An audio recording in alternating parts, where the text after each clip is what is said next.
छत्रपती शिवरायांच्या अरबी समुद्रातील पुतळ्यावरून उदयनराजे भोसले यांनी नाराजी व्यक्त केली आहे। पुतळ्याचं भूमिपूजन होऊन अनेक वर्षे लोटली तरी सुद्धा पुतळ्याचा पाया सुद्धा रचला गेलेला नाही आणि याचवरून उदयनराजेंनी नेमकं काय म्हटलंय आपण सविस्तर पाहूयात। अरबी समुद्रात छत्रपती शिवाजी महाराजांच्या स्मारकाचं भूमिपूजन झालं। कदाचित त्या ठिकाणी एन्व्हायरमेंटल काय इश्यूज असतील, इकॉलॉजिकल इश्यूज असतील।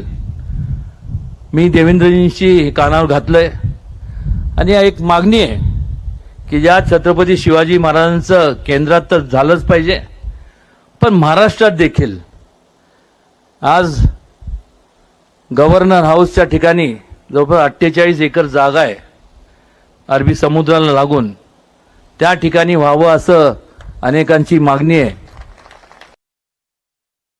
आपण अत्यंत महत्त्वाच्या दोन मागण्या केलेल्या आहेत, सगळ्याच मागण्या महत्त्वाच्या आहेत, पण या ठिकाणी अरबी समुद्रातलं जे स्मारक आहे ते सुप्रीम कोर्टात अडकलं, पण आता सुप्रीम कोर्टाने ते हायकोर्टाला पाठवलं आहे।